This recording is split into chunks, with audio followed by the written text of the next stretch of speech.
2021년 8월 11일 수요일 새벽 본문 말씀은 이사야서 62장 1절에서 12절의 말씀입니다. 나는 시온의 의가 빛같이 예루살렘의 구원이 횃불같이 나타나도록 시온을 위하여 잠잠하지 아니하며 예루살렘을 위하여 쉬지 아니할 것인즉 이방 나라들이 내 공의를 곧 왕이 다 내 영광을 볼 것이요 너는 여호와의 입으로 정하실 새 이름으로 일컬음이 될 것이며 너는 또 여호와의 손이 아름다운 관 내 하나님의 손의 왕관이 될 것이라. 다시는 너를 버림받은 자라 부르지 아니하며 다시는 내 땅을 황무지라 부르지 아니하고 오직 너를 헵시바라 하며 내 땅을 뿔라라 하리니 이는 여호와께서 너를 기뻐하실 것이며 내 땅이 결혼한 것처럼 될 것임이라. 마치 청년이 처녀와 결혼함 같이 내 아들들이 너를 취하겠고 신랑이 신부를 기뻐함 같이 내 하나님이 너를 기뻐하시리라. 예루살렘이여 내가 너의 성벽 위에 파수꾼을 세우고 그들로 하여금 죄하로 계속 잠잠하지 않게 하였으니라. 너희 여호와로 기억하게 하는 자들아 너희는 쉬지 말며 또 여호와께서 예루살렘을 세워 세상에서 찬송을 받게 하시기까지 그로 쉬지 못하게 하라. 여호와께서 그의 오른손 그의 능력의 팔로 맹세하시되 내가 다시는 내 곡식을 내 원수들에게 양식으로 주지 아니하겠고 내가 수고하여 얻은 포도주를 이방인으로 마시지 못하게 할 것인즉 오직 추수한 자가 그것을 먹고 나 여호와를 찬송할 것이요 거둔 자가 그것을 나의 성소들에서 마시리라 하셨느니라. 성문으로 나아가라 나아가라. 백성이 올 길을 닦으라. 큰 길을 수축하고 수축하라. 도를 제하라. 만민을 위하여 기치를 들라.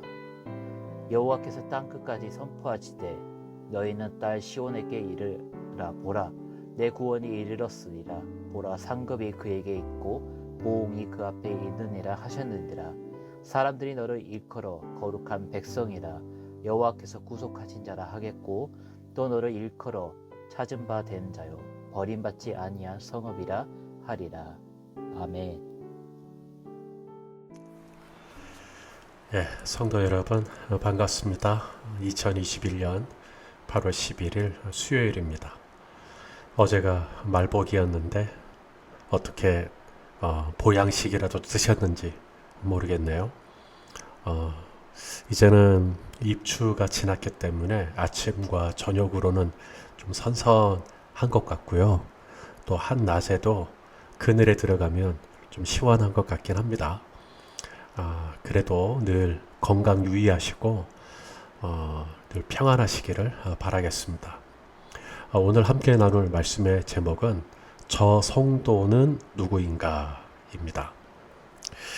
저는 오늘 말씀을 묵상하면서 다시 한번 이 성도의 아이덴티티, 성도의 정체성을 생각해 볼 수가 있었습니다. 예수님께서 광야에서 40일 동안 줄이시고 마귀에게 시험을 받을 때 우리는 돌을 떡으로 만들어라, 높은 성전에 데리고 가서 뛰어내려라 이런 것만 알거든요. 근데 마귀가 예수님을 시험할 때마다 늘 전제로 깔았던 게 뭐냐면 네가 하나님의 아들이거든 이렇게 해라. 네가 하나님의 아들이거든 입증해봐라 이런 거였어요. 그래서 돌을 떡으로 만드는 것도 시험이지만 마귀의 시험의 본질은 예수님의 정체성을 건드리는 것이었어요. 네가 진짜 하나님의 아들이라고? 여러분 예수님은 하나님의 아들이시죠. 베드로가 고백한 것처럼 주는 그리스도시요 살아계신 하나님의 아들이시죠. 그럼에도 불구하고 마귀가 예수님을 네가 진짜 하나님의 아들이라면 이라고 공격했다는 거예요. 여러분 마귀도요 예수님이 하나님의 아들이신 걸 알아요. 야고보서 2장 19절에 마귀도 믿고 떠느니라 이런 말씀이 있습니다. 마귀도 예수님이 하나님의 아들인 것을 뻔히 알면서도 예수님의 정체성을 공격했다면 하물며 저와 여러분이겠습니까? 돈이 있냐 없냐, 건강하냐 안 하냐, 그것도 중요하겠지만 마귀는 뭘 넘어뜨리면 되는지를 잘 알아요. 바로 우리의 정체성입니다. 이 성도의 정체성을 무너뜨리면 우리의 모든 그 일반적인 모든 것이 다 무너져요. 그렇기 때문에 마귀는 지금도 저와 여러분의 이 아이덴티티, 네가 누구냐를 가지고 자꾸 공격을 하거든요. 여러분은 여러분 자신이 누구라고 생각하십니까? 그리스도 예수 안에서 나는 누구라고 자신 있게 말할 수가 있겠습니까? 바로 그 부분입니다. 바로 그 부분에 대해서 오늘 이사야 선지자의 메시지를 중심으로 하고 성도의 정체성을 한 세 가지 정도로 우리가 좀 살펴보려고 합니다. 첫째, 성도는 누구인가? 성도는 신부예요. 하나님이 기뻐하시는 신부입니다. 저와 여러분은 예수님의 신부입니다. 성도는 예수님의 신부예요. 자, 오늘 본문 4절입니다. 다시는 너를 버림받은 자라 부르지 아니하며 다시는 내 땅을 황무지라 부르지 아니하고 오직 너를 헵시바라 하며 내 땅을 뷸라라 하리니 이는 여호와께서 너를 기뻐하실 것이며 내 땅이 결혼한 것처럼 될 것임이라. 좀 생소한 단어죠. 헵시바, 뷸라. 이 헵시바는 난 너 기뻐해. 나는 너가 참 좋아. 뭐 이런 거예요. 난 너를 볼 때마다 너무 마음이 즐겁다. 이런 뜻이 있고요. 뷸라라는 말은 married woman, 결혼한 여자를 뷸라라고 얘기를 합니다. 이스라엘 백성들을 향한 하나님의 일종의 사랑 고백과 같은, 이스라엘아 너는 나의 신부야. 어떤 신부냐면 내가 너희를 기뻐하는, 나는 너희를 볼 때마다 너무 즐거워하는 그런 나의 기쁨, 나의 즐거움이 있는 나의 사랑하는 신부야라고 하는 하나님의 아주 달달한 이 고백이 바로 이 본문 속에 있습니다. 여러분은 어떻습니까? 여러분 자신이 정말 이렇게 하나님이 기뻐하시고 하나님이 사랑하시는 그런 신부라고 생각이 되어지십니까? 사실 저는 그렇지 못합니다. 지금도요, 많이 자신 없습니다. 왜냐하면 저 지금도 실수 많이 하거든요. 안 그래야지 하면서도 또 넘어지고, 또 이상한 생각을 하고, 내가 목사가 돼가지고 이런 생각을 하다니, 목사가 돼가지고 이렇게 부족하다니, 막 이런 어떤 그 자책감, 또 그런 열등의식, 이런 것들이 이렇게 제 안에 이렇게 들어올 때가 있어요. 그러면 하나님이 정말 나 같은 이런 죄인을 기뻐하실까? 하나님이 정말 나 같은 이 죄인을 사랑하실까? 자신이 뚝 떨어지죠. 그러던 저에게 한 가지 사건이 있었죠. 바로 쌍둥이를 낳은 겁니다. 쌍둥이를 낳고 지금 이제 고등학교 1학년이 되었는데요. 얼마나 좋은지 모르겠습니다. 이들은 잘 삐져요. 사춘기 끝물 정도 되는데 잘 삐지고요.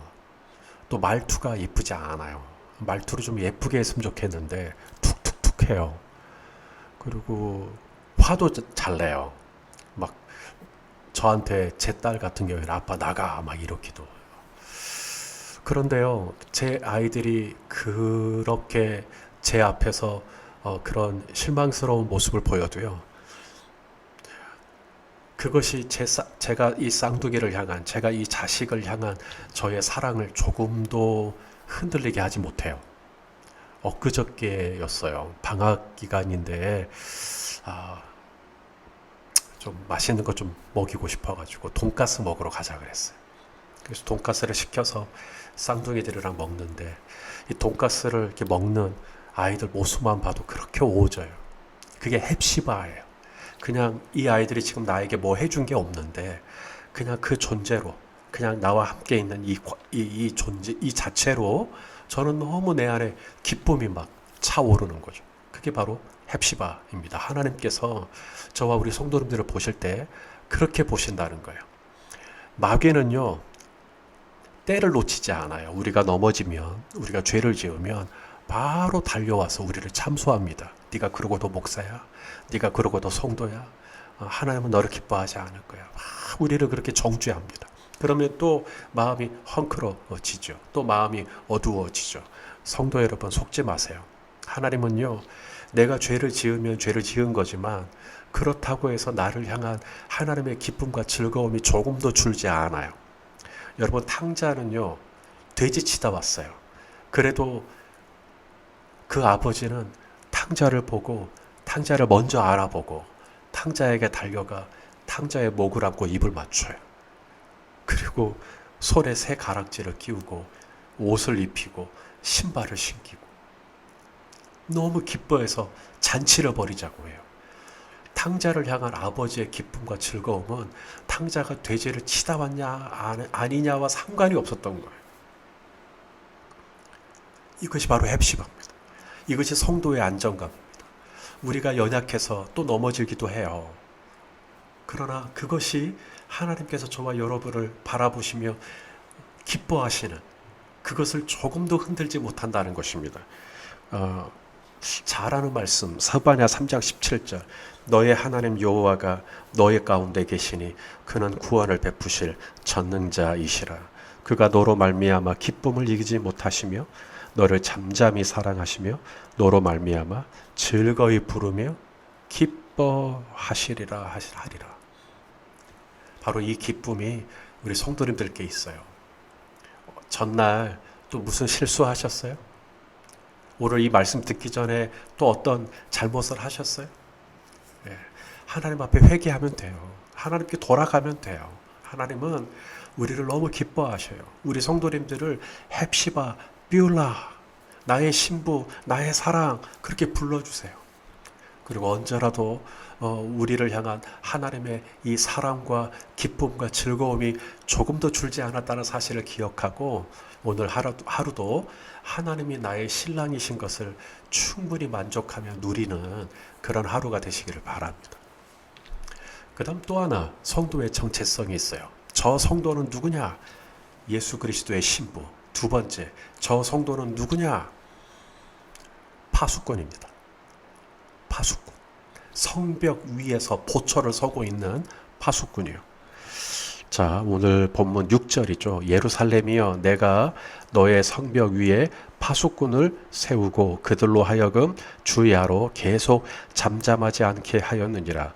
너희 여호와로 기억하시게 하는 자들아, 너희는 쉬지 말며. 여러분, 파수꾼이 하는 일이 있죠. 성벽 위에 서가지고 이제 그 외부로부터 나쁜 것들이 이 성 안으로 들어오지 못하도록 방비하는 일입니다.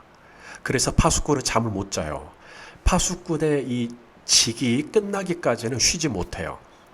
나 피곤해. 나 어디 나무 그늘 밑에 가서 쉴래. 파수꾼은 그럴 수 없습니다. 파수꾼은 깨어 있어야 돼요. 파수꾼은 경성해야 합니다.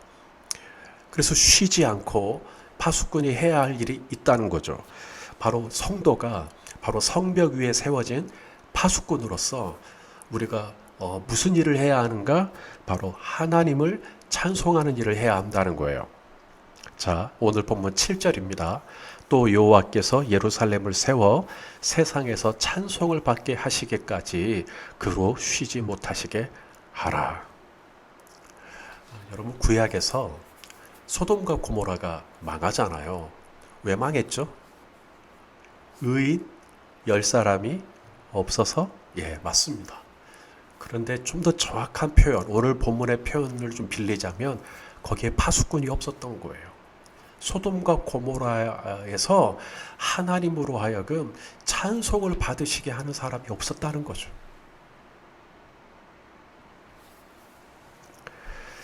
여러분, 이스라엘이 애굽의 노예로 있었는데 하나님께서 이스라엘을 이제 애굽을 탈출하게 해주시죠. 이유가 뭡니까? 예, 찬송을 받으시기 위해서. 자, 출애굽기 19장 6절에 너희가 내게 대하여 제사장 나라가 되며 거룩한 백성이 되리라. 너는 이 말을 이스라엘 자손에게 전할지니라. 자, 이스라엘이 어떤 나라가 되기를 원하세요? 제사장 나라. 제사장이 하는 일이 뭡니까? 하나님을 찬송하는 일이죠. 그래서 성도는 하나님을 찬송하는 사람이에요. 감옥에서도 하나님을 찬송하고 동굴에서도 하나님을 찬송하죠. 우리 예수님은 십자가를 향하여 감람산으로 가실 때도 찬송을 하고 가셨다라고 성경에 기록되어 있습니다. 하나님은 우리의 찬송을 받고 싶어서 우리를 지으셨고요. 우리의 찬송을 받고 싶어서 우리를 성도로 구별하시고 택정하신 거예요. 성도 여러분, 찬송 많이 하세요. 그것이 저와 여러분을 구원하여 주신 하나님의 목적입니다. 자, 두 번째, 저 성도는 누구인가? 먼저 하나님의 예수 그리스도의 신부요. 두 번째는 성벽 위에 서서 하나님으로 하여금 세상에서 찬송을 받으시게 하는 바로 파수꾼이요. 두 번째, 저 성도는 누구냐? 바로 깃발을 들고 있는 기수예요. 깃발을 들고 있는 기수. 자, 10절 말씀입니다. 성문으로 나아가라 나아가라. 백성이 올 길을 닦으라. 큰 길을 수축하고 수축하라. 돌을 제하라. 만민을 위하여 기치를 들라. 자, 만민을 위하여 기치를 들라. 이 기치가 뭐죠? 예, 깃발을 높이 들어라 라고 하는 것입니다. 이게 네스, 깃발, 네스라고 하는 건데, 이렇게 제호바, 네스. 우리가 여호와 니시, 여러분 그 말 들어보셔서 여호와 니시. 모세가 이스라엘 백성들을 이끌고 광야를 지나갈 때 갑자기 아말렉 족속에 쳐들어와서 이스라엘을 공격한 적이 있었어요. 그때 모세는 여호수아로 하여금 사람들을 택해가지고 전쟁을 하게 했고, 모세는 아론과 훌과 함께 산 꼭대기에 올라가서 손을 들고 기도했었죠. 하나님께서 승리하게 하셨죠. 기적 같은 승리입니다. 노예 출신인 이스라엘이 전쟁에서 이긴 거예요. 기적 같은 승리를 맛본 후에 모세가 제단을 쌓아요. 그리고 이것은 하나님이 우리에게 주신 전적인 승리의 은혜라는 것을 고백하기 위해서 그 제단의 이름을 여호와 니시, 제호바 네스라고 하는 이름을 붙이게 됩니다. 우리 열린 베델교회에도 5가지 깃발이 있습니다. 예배, 기도, 묵상, 그리고 목장 모임, 그리고 선교. 이것이 저희 교회 깃발이죠. 우리는 이 깃발을 따라가는 것입니다. 여러분의 가정에도 깃발이 있을 수 있어요. 저희 집안에도 깃발이 있습니다. 어렸을 적에 제 아버지가 액자 하나, 글씨를 써가지고 액자 하나를 이렇게 거실 중앙에 걸어 놓으셨던 것을 또렷이 기억합니다. 거기에는 서해로 글씨가 써져 있었는데 감사와 순종 이런 단어가 적혀 있었어요. 이것이 저희 집안의 가훈이에요. 저희 집안의 깃발입니다. 저희 집안의 네스이에요. 그래서 감사와 순종이 저희 집안이 하나님을 섬기고 경외하는 가정으로 있는 한 변함없는 아주 중요한 가치이죠. 성도는 바로 깃발을 드는 사람입니다. 여러분, 전쟁에서 깃발이 계속 들려져 있으면 이기고 있다는 이야기고요. 만일에 깃발이 꺾이거나 깃발이 땅바닥에 떨어져 있으면 전쟁에서 패했다는 사인입니다. 그런 의미에서 성도는 깃발과 분리될 수가 없어요. 성도는 늘 깃발을 들고 있는 사람입니다. 사람들은 다 안 된다고 얘기해요. 불가능하다. 이번에는 힘들겠다. 이번에는 망할 것 같다. 저들의 신장과 저들의 성벽을 보라. 우리는 그들에 비하면 메뚜기와 같다. 계란으로 바위치기다. 현실성이 없다. 너무 무모하다. 온갖 부정적인 말들이 쏟아질 때 깃발을 든 사람이 있었어요. 아니다. 저들의 신은 떠났지만 우리 하나님은 우리와 함께하고 계신다. 저들은 우리 밥이다. 저들은 하나님께서 우리에게 붙이신 우리의 원수다. 우리는 이길 수 있다. 우리는 가능하다. 우리는 싸울 수 있다. 우리는 하나님의 영광을 나타낼 수 있다. 여러분, 이 깃발을 들었던 여호수아와 갈렙은 가나안 땅에 들어가요. 100사람이 다 부정적으로 얘기해도 성도는 깃발을 딱 들어야 돼요. 어떤 깃발이요? 축복의 깃발이죠. 감사의 깃발입니다. 찬송의 깃발이에요. 믿음의 깃발. 부정적인 깃발이 아니라 긍정적인 미래와 희망을 이야기하는 깃발을 들어야 하는 것입니다. 떡 5개와 물고기 2마리밖에 없어도 예수님 깃발을 드시죠. 축사하시고. 오늘 하루 우리 성도님들이 해야 할 일이 있습니다. 바로 이 깃발을 드는 거예요. 믿음의 깃발, 감사의 깃발, 축복의 깃발. 그 깃발에는 뭐라고 적혀 있습니까? 나는 하나님의 기쁨, 나는 하나님이 기뻐하시는 헵시바다, 뷰라다. 이 깃발이 적혀 있어야 돼요. 사탄이 또 뭐라고 참수합니까? 그럼 또다시 깃발을 드는 거예요. 나는 하나님이 기뻐하시는 신부야. 또 우리가 깃발에 적혀 있어야 될 게 있죠. 나는 하나님이 세상에서 찬송을 받으시도록, 나는 성벽 위에 서서 하나님을 노래하는 나는 파수꾼. 바로 이 파수꾼으로서의 깃발을 높이 들어 올리는 것이죠.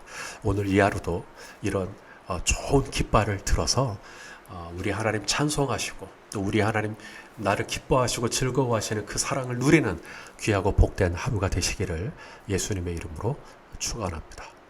기도하겠습니다.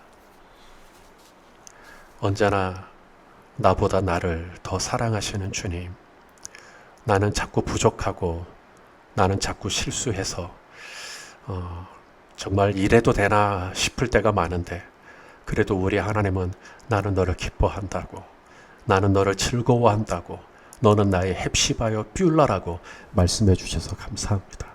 우리 성도님들도 또 이 하루 마귀의 참소에 속지 않게 하시고 하나님 안에서 건강한 정체성을 가지고 우리도 성벽 위에 서서 하나님을 찬송하고 깃발을 높이 들고 승리의 깃발을 흔드는 그런 복된 하루가 되도록 인도해 주시옵소서. 예수님의 이름으로 기도하옵나이다. 아멘.